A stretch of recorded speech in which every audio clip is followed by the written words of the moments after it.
കഴിഞ്ഞ ആഴ്ചയിൽ തന്നെ മനസ്സിലായ ഒരു കാര്യമാണ്, ആദിലെ നൂറെ അനീഷിനെതിരെ ഗെയിം കളിച്ചു തുടങ്ങിയിട്ടുണ്ട്. അതിന്റെ തുടർച്ചയാണ് നമ്മൾ ഇന്ന് കാണാൻ പോകുന്നത്. അനീഷും നൂറയും തമ്മിൽ അത്യാവശ്യം നല്ലൊരു വഴക്കൊക്കെ നടക്കുന്നുണ്ട്. അതായത് സുപ്രൂട്ടൻ എന്നോ മറ്റോ നമ്മുടെ അനീഷിനെ ആദിലെ നൂറയും വിളിക്കുന്നുണ്ട്. എന്റെ കൺസെന്റ് ഇല്ലാതെ എന്നെ അങ്ങനെ വിളിക്കരുത് എന്ന് അനീഷ് പറയാണ്. ഇതിന്റെ ഇടയിൽ കൂടെ ഷാനവാസ്, എനിക്ക് വയ്യ ഷാനവാസ്, എന്റെ കൺസെന്റോടെയാണോ നീ എന്നെ കഴുതെന്നും മരക്കഴുതെന്നും ഒക്കെ വിളിക്കുന്നതെന്ന് ഷാനവാസ് ഒരു പഴവും കൈ പിടിച്ചുകൊണ്ടാണ് നമ്മുടെ അനീഷ് നിൽക്കുന്നത്. ഇതിന്റെ ഇടയിൽ ഭയങ്കര സീരിയസ് വഴക്കിടക്കാണ്. ഇതിന്റെ ഇടയിലൂടെ ഷാനവാസ് എന്നിട്ട് ആ പഴം ഇങ്ങനെ മുറിച്ചെടുത്ത് കഴിച്ചിട്ട് അതിലൂടെ പോവാണ്.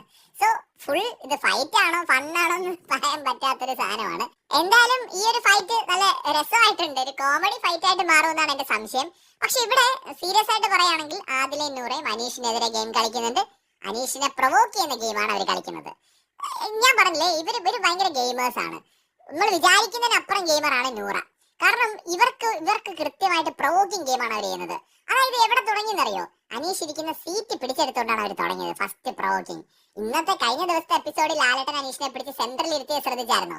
അത് നൂറയുടെ ഗെയിമിന്റെ ഭാഗമായിരുന്നു. ഇപ്പൊ അവര് വീണ്ടും അനീഷിനെ പ്രൊവോക്ക് ചെയ്യുന്ന തുടരെയാണ്. പക്ഷെ ഒരു കാര്യമുണ്ട്, ഭയങ്കര ഇറിറ്റേറ്റ് ചെയ്തോ, ബാഡ് വേർഡ് യൂസ് ചെയ്തിട്ടോ അല്ലെങ്കിൽ ടോർച്ചർ ചെയ്തിട്ടോ ഒന്നുമല്ല. നിസ്സാരമായ കുഞ്ഞു കുഞ്ഞു കാര്യങ്ങൾ, ആ കുഞ്ഞു കാര്യങ്ങൾ പക്ഷേ ഭയങ്കര ഇറിറ്റേറ്റിംഗ് ആണ്.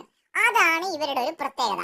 എനിക്ക് തോന്നുന്നു ഈ വീട്ടിനകത്തുള്ളതിൽ ഏറ്റവും നന്നായിട്ട് പ്രൊവോക്കിംഗ് ഗെയിം കളിക്കാൻ പറ്റുന്ന ആള് നൂറയാണ്. ഒരു രക്ഷയുമില്ല കേട്ടോ. ശരിക്കും ഞാൻ പറഞ്ഞില്ലേ, നൂറ ഒരു ഗെയിമറാണ്. ഇനി അനീഷിന്റെ കാര്യം പറഞ്ഞു കഴിഞ്ഞാൽ ഇതിലൊന്നും അനീഷ് വീഴുകയുമില്ല, അത് വേറെ കാര്യം. അനീഷിനെ പ്രൊവോക്ക് ചെയ്തിട്ട് ചാടിക്കാന്നൊന്നും ആരും വിചാരിക്കണ്ട. അനീഷ് ഓപ്പർച്യൂണിറ്റീസ് യൂസ് ചെയ്യത്തേ ഉള്ളൂ. ഇത് നൂറയ്ക്കും അറിയാം. അവിടെയാണ് ഈ ഗെയിം രസകരമായി പോകാനുള്ള ഒരു സാധ്യത കാണുന്നത്. ഇതിന്റെ ഇടയിൽ കൂടെ ഷാനവാസിന്റെ കുറെ തമാശകളും എന്തായാലും കൊള്ളാം. ഇന്നത്തെ എപ്പിസോഡുമായി ബന്ധപ്പെട്ട് വന്ന പ്രൊമോ ഇതാണ്. ലൈവ് അപ്ഡേറ്റുകളുമായിട്ട് വരാം. ബൈ.